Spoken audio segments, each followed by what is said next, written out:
Hi, welcome to the 21st episode of Chicago Sock Talk with Collin. Very excited to bring you another episode for my channel. We're going to talk about Chicago Red Stars, Chicago Fire today. Let's delve into some topics since we last spoke in May. So last time we talked, the Chicago Fire had went 4 consecutive matches without scoring a single goal, which was a problem. The Red Stars have been playing pretty good last time we talked. Lately, the Red Stars have struggled in scoring goals.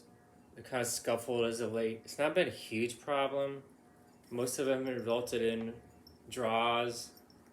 So they're not on a huge losing streak, which is good, solid for them. Still solid in the playoff race, 6th place as of today.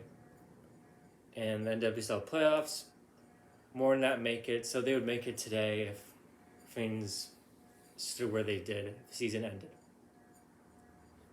But let's get into the Red Stars first. We'll talk about them. Then we'll move on to the Chicago Fire to conclude things for the 21st episode.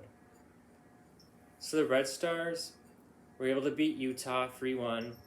That was the most recent game we were getting up to when we last spoke. Then they scuffled after that. So they struggled. They were able to beat Bay FC, but then they struggled, losing a few games, but really draws a majority. Since the last spoke, they had some 1-1 draws, a couple of those, and the goal scoring has been a problem. But Listener and the defense have held firm, so it's not caused them to tumble down the standings or lose matches in a horrible way, which is positive. And I want to kind of talk a little bit about the event regarding the Red Stars. That's the main topic I want to discuss because it's very exciting. Once in a lifetime opportunity for you if you're able to go. And that is Red Stars 2 weeks ago played at Wrigley Field, first time ever. There was a sellout crowd at Wrigley Field, huge event for them. So they got to play Bay FC at Wrigley Field. I'm really glad and proud that it was able to come to fruition. Red Stars, Bay FC, sellout crowd, Wrigley Field, one of the best stadiums and fields to see game or concert for sure, one of my favorite venues. I didn't get to go because I was working, but it would have been a lot of fun to see the match. Though the Red Stars lost to Bay FC 2-1, it still would have been a great experience and one that I would have not wanted to miss. I'm hoping they get to continue it either at Wrigley Field or just in general, kind of having them at fun event locations throughout the season. Like maybe one fun home venue that's different than SeatGeek Stadium per year. If they kept it at Wrigley, that would be amazing. Or they could have it at Guaranteed Rate Field for the White Sox. Those two could be kind of cool. Soldier Field's unlikely because of the Fire play there, but that could be interesting too. Why not change it up for a fun event? This one though worked because it's Wrigley, which is a lot of fun, and there's a lot of hype about it. Discussion. A lot of people probably don't go to Red Stars games. Went to this one to cheer on both teams, and from what I saw in the media and Red Stars fan pages and discussions, talking to people who did go, they loved it. They had a great time, and definitely an amazing event. So that was great for the Red Stars publicity-wise, the league itself too, and the players get an opportunity to play at Wrigley. Who does not want to do that? So that was a lot of fun. And then they most recently, the match after that against Kansas City, Current, they drew 2-2. So not a loss, just kind of holding where they've been lately. Draws or losses. They haven't won a real match, not a draw in a bit. So hopefully things can turn around soon for them.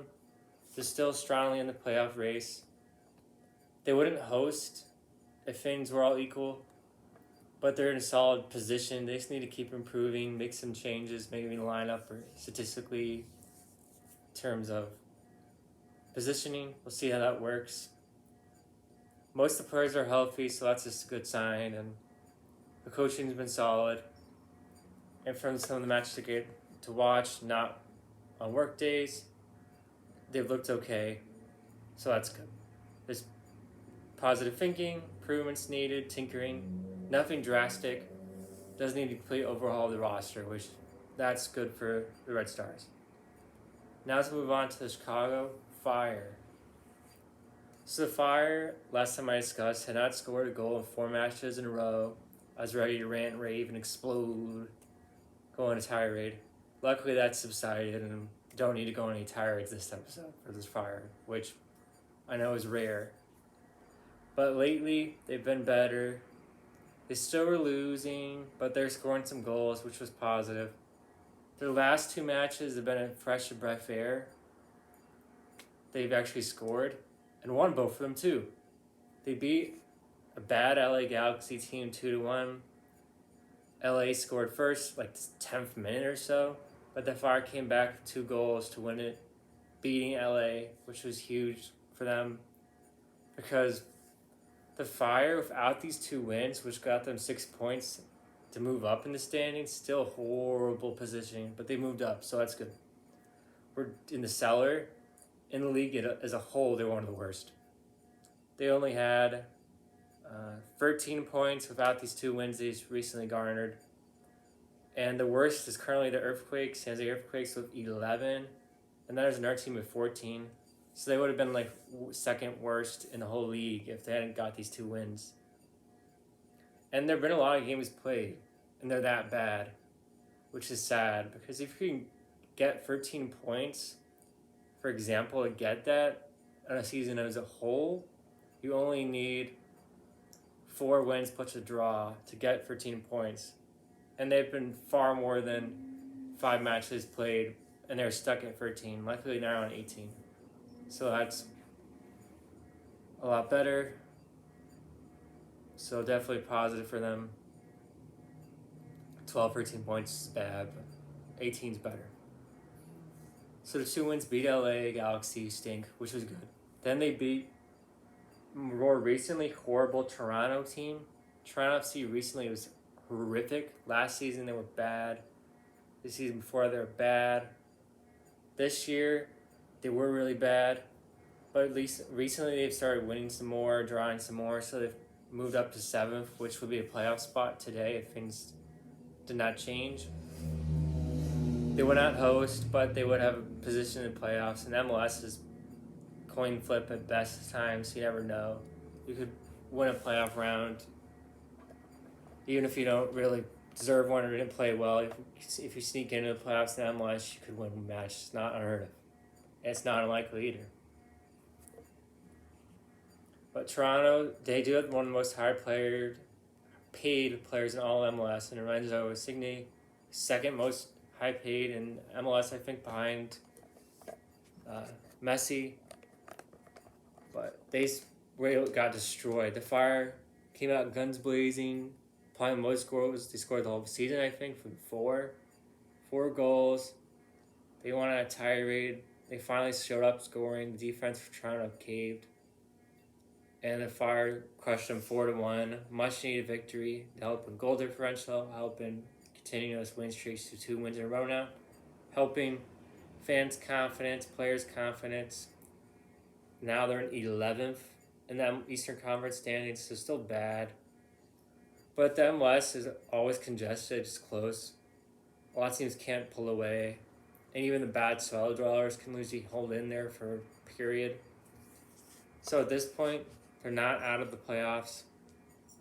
The only negative is, though, they're so close to the bottom ones that if they struggle or some of those bottom teams can eke out a win or some draws, they can pull ahead. They can fall back to like last or second to last Eastern Conference. So just try to look at a positive spin on it, positive light. Hopefully the Fire can continue to play well. I'm not expecting multiple winning streaks or multiple blowouts or mellouts. Unlikely for them because they're so bad.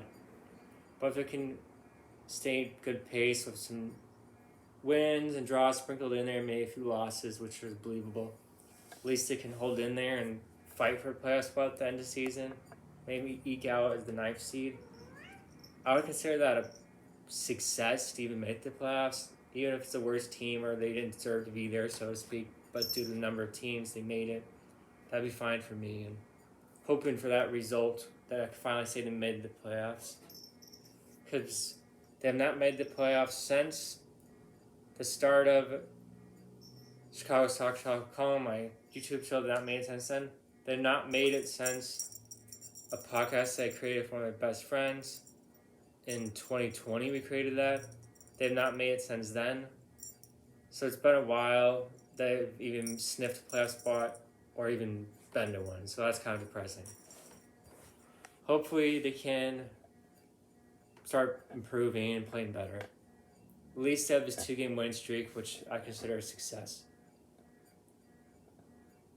We just need to see marks improvement from Brian Gutierrez. He's been very solid. Shaqiri, keep playing better. Rafa Chihos, Johnny Bornstein. Some players play well. We'll see how things can result.